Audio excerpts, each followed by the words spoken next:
Hi everybody, it's Az here from HeelvsBabyface. Now, no intro because unfortunately today the video is going to be rather sad, I'm afraid.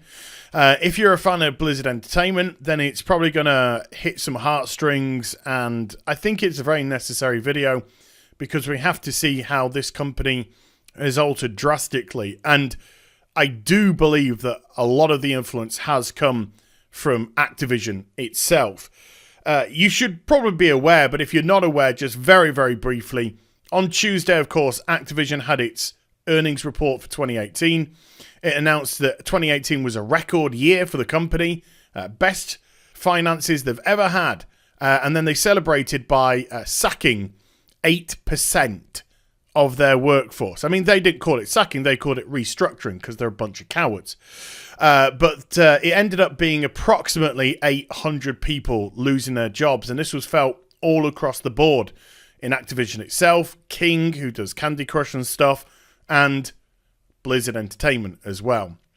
There were some very sad stories about Blizzard employees turning up for work, being in the car park, in tears, hugging each other, as they were waiting to find out who was going to be fired and who was going to remain at the company. And it would be ill of me not to say, even the people who have remained at the company have seriously felt this. From what I've seen from employees trying to reach out somewhere. I mean, on Twitter, they've been posting stuff, but it seems that morale is desperately low right now.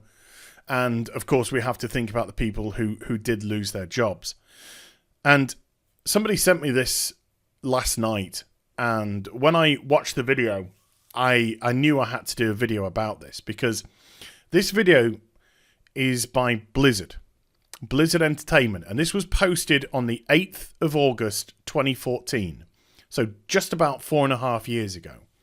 And it's called Live and Breathe Games, Join Us. This is a recruitment video to entice people to join Blizzard Entertainment. And by the variety of sections that they go into, it's clearly not just designed for designers, it's designed for multiple different roles within the company. And at the end, it points you towards Blizzard jobs. And I think it's very important that we go through this because it shows such a culture change within Blizzard Entertainment, and I would like to think that the majority of this change has been brought about, unfortunately, by Activision's intervention. So I've key pointed some of the areas of the video, and I'm going to go through them and give some commentary about that. And it is pretty tough watching, I have to say. You need people that are as passionate about engaging with other people and building something as they are about the thing they're building itself. Chris Metzen, gone from the company. Huge voice in the Warcraft community, huge voice for Blizzard, huge for Overwatch as well, for all intents and purposes, but gone. Big vocal voice, no longer at the company. One of the interesting things about working here is our culture. It's extremely passionate. It's quality first. All of the things that are carved around the orc out in the main courtyard. Quality first for Blizzard Entertainment. And I think it was quite apparent by last year's BlizzCon that distinct lack of quality was there. Diablo being pushed onto mobile. World of Warcraft's latest expansion, dubbed down copy and paste of Legion at best. Hearthstone, stagnant, going nowhere. Heroes of the Storm, we'll get onto that later on, of course. And then Overwatch, which has not grown because they're not doing anything with that IP.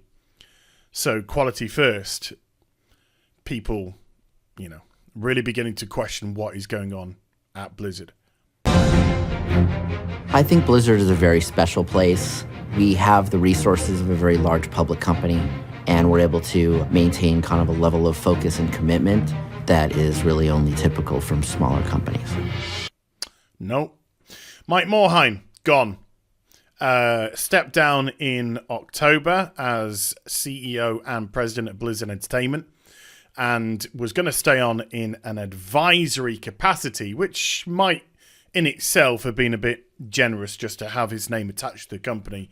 However, Mike announced within a couple of months of that he was actually going to be leaving full-time April of this year.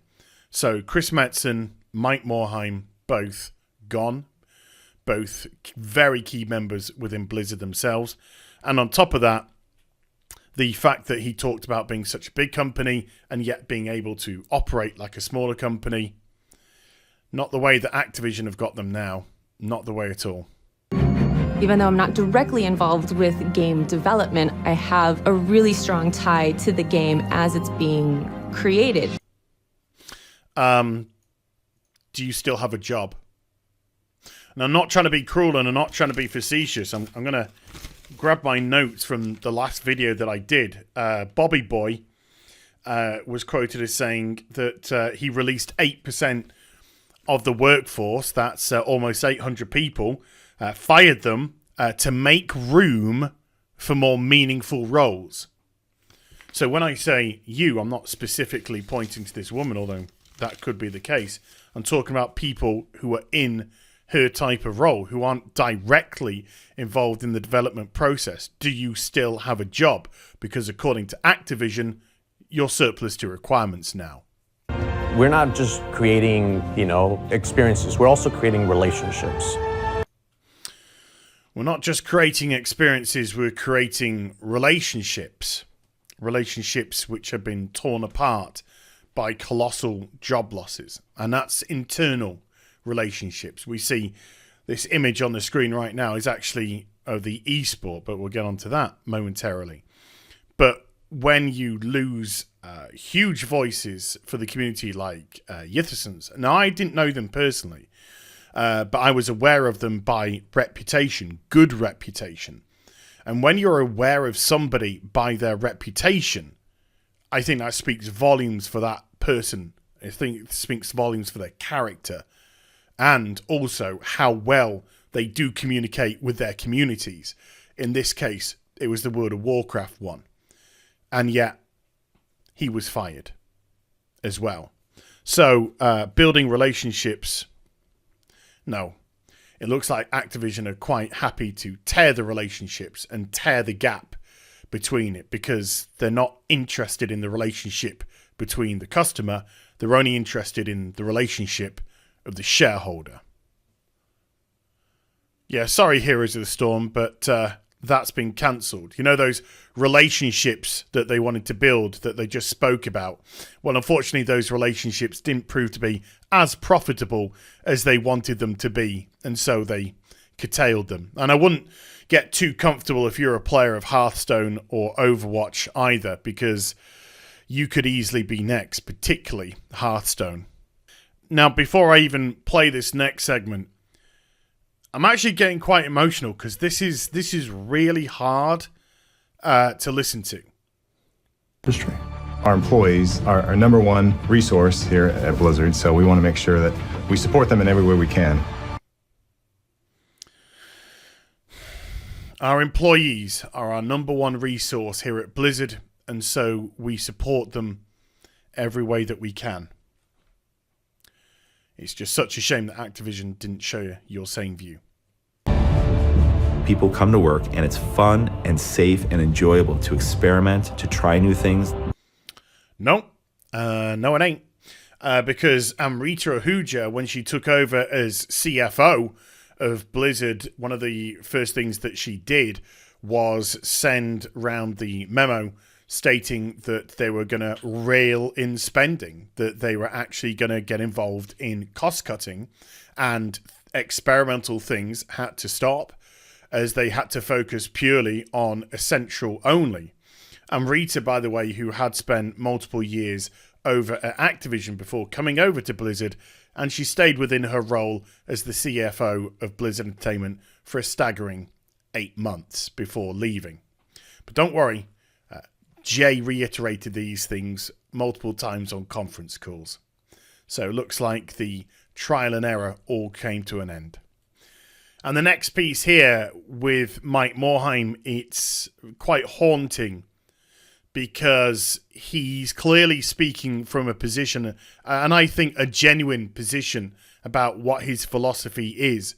But when you realise in the space of those 4.5 years how it's been twisted and perverted and seemingly complete and utterly run by Activision now, you can fully understand why this man has decided to be no longer a part of this company. When you're playing a game with your friends, try to beat your friend by playing within the context of the rules. As we're competing against other game companies, what kind of company do we want to be? What kind of world do we want to live in? A world where Activision just absorbs your company, I'm afraid, Mike. That's the world that you live in. Now, obviously, I've linked this video in the description box down below, and I'd advise you all to see it. It's 6 minutes long from start to finish. But I'm going to bow out now, and I'm going to end this video with Chris Metzen and some rather heartbreaking words, to be perfectly honest with you. I'll see you in the next video. Take care. Bye for now. None of us were excellent when we walked in the door.